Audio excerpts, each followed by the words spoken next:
قرآن کی تعلیمات کو آگے بڑھانے کے لیے ہمارے چینل کو سبسکرائب کریں۔ اور جو لوگ اللہ کی خوشنودی حاصل کرنے کے لیے اور خلوص نیت سے اپنا مال خرچ کرتے ہیں، ان کی مثال ایک باغ کسی ہے جو اونچی جگہ پر واقع ہو۔ جب اس پر زور کا مے پڑے تو دگنا پھل لائے، پھر اگر مے نہ بھی پڑے تو خیر پھوار ہی صحیح، اور اللہ تمہارے کاموں کو دیکھ رہا ہے۔ بھلا تم میں کوئی یہ چاہتا ہے کہ اس کا کھجوروں اور انگوروں کا باغ ہو جس میں نہریں بہ رہی ہوں اور اس میں اس کے لیے ہر قسم کے میوے موجود ہوں، اور اسے بڑھاپا آ پکڑے اور اس کے ننھے ننھے بچے بھی ہوں، تو ناگہاں اس باغ پر آگ کا بھرا ہوا بگولا چلے، پس وہ جل جائے۔ اس طرح اللہ تم سے اپنی آیتیں کھول کھول کر بیان فرماتا ہے تاکہ تم سوچو اور سمجھو۔ مومنو، جو پاکیزہ اور عمدہ مال تم کماتے ہو اور جو چیزیں ہم تمہارے لیے زمین سے نکالتے ہیں، ان میں سے اللہ کی راہ میں بھی خرچ کرو، اور بری اور ناپاک چیزیں دینے کا قصد نہ کرنا کہ اگر وہ چیزیں تمہیں دی جائیں تو بجز اس کے کہ لیتے وقت آنکھیں بند کر لو، ان کو کبھی نہ لو۔ اور جان رکھو کہ اللہ بے نیاز ہے، خوبیوں والا ہے۔ شیطان تمہیں تنگ دستی کا خوف دلاتا اور بے حیائی کے کام کرنے کو کہتا ہے، اور اللہ تم سے اپنی بخشش اور رحمت کا وعدہ کرتا ہے، اور اللہ کشائش والا ہے، سب کچھ جاننے والا ہے۔ وہ جس کو چاہتا ہے دانائی بخشتا ہے، اور جس کو دانائی ملی بے شک اس کو بڑی نعمت ملی۔ اور نصیحت تو وہی لوگ قبول کرتے ہیں جو عقل مند ہیں۔ اور تم اللہ کی راہ میں جس طرح کا خرچ کرو یا کوئی نذر مانو، اللہ اس کو جانتا ہے، اور ظالموں کا کوئی مددگار نہ ہوگا۔ اگر تم خیرات ظاہر کر کے دو تو وہ بھی خوب ہے، اور اگر پوشیدہ دو اور دو بھی ضرورت مندوں کو تو یہ تمہارے لیے بہتر ہے، اور اس طرح کا دینا تمہارے گناہوں کو بھی دور کرے گا، اور اللہ کو تمہارے سب کاموں کی خبر ہے۔ اے نبی صلی اللہ علیہ وآلہ وسلم، تم ان لوگوں کی ہدایت کے ذمہ دار نہیں ہو، بلکہ اللہ ہی جس کو چاہتا ہے ہدایت بخشتا ہے۔ اور مومنو، تم جو مال خرچ کرو گے تو اس کا فائدہ تمہیں کو ہے،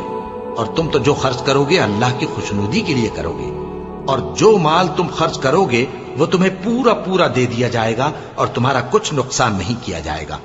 اور ہاں، تم جو خرچ کرو گے تو ان حاجت مندوں کے لیے جو اللہ کی راہ میں رکے بیٹھے ہیں اور ملک میں کسی طرف جانے کی طاقت نہیں رکھتے اور مانگنے سے آر رکھتے ہیں، یہاں تک کہ نہ مانگنے کی وجہ سے ناواقف شخص ان کو تونگر خیال کرتا ہے،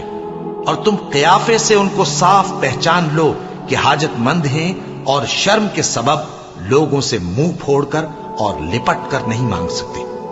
اور تم جو مال خرچ کرو گے کچھ شک نہیں کہ اللہ اس کو جانتا ہے۔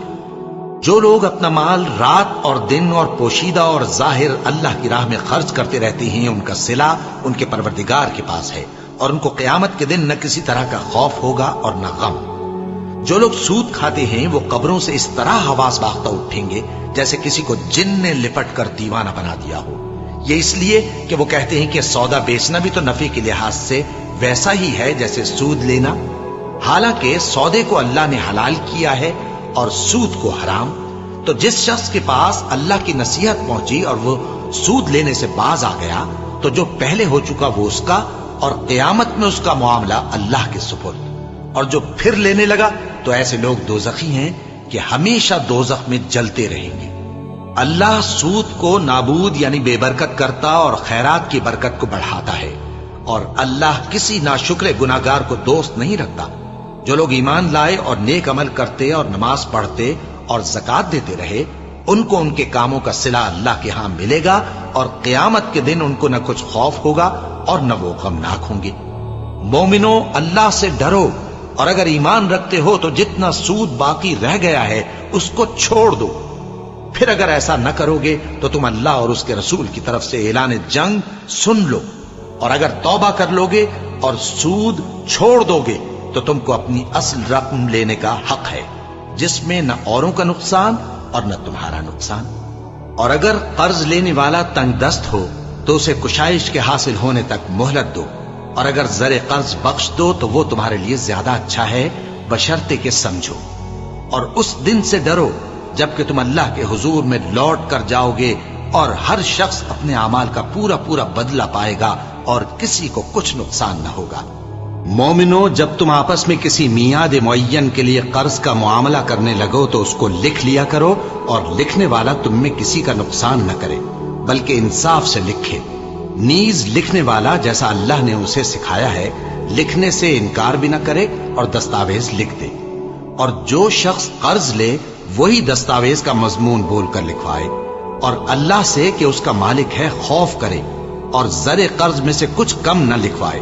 اور اگر قرض لینے والا کم عقل یا ضعیف ہو یا مضمون لکھوانے کی قابلیت نہ رکھتا ہو تو جو اس کا ولی ہو وہ انصاف کے ساتھ مضمون لکھوائے، اور اپنے میں سے 2 مردوں کو ایسے معاملے کے گواہ کر لیا کرو، اور اگر 2 مرد نہ ہوں تو 1 مرد اور 2 عورتیں جن کو تم گواہ پسند کرو کافی ہیں، کہ اگر ان میں سے ایک بھول جائے گی تو دوسری اسے یاد دلا دے گی،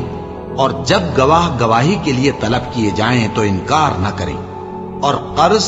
تھوڑا ہو یا بہت اس کی دستاویز کے لکھنے لکھانے میں سستی نہ کرنا۔ یہ بات اللہ کے نزدیک نہایت قرین انصاف ہے، اور شہادت کے لیے بھی یہ بہت درست طریقہ ہے۔ اس سے تم کو کسی طرح کا شک و شبہ بھی نہیں پڑے گا۔ ہاں، اگر سودا دست بدست ہو جو تم آپس میں لیتے دیتے ہو تو اگر ایسے معاملے کے دستاویز نہ لکھو تو تم پر کچھ گناہ نہیں۔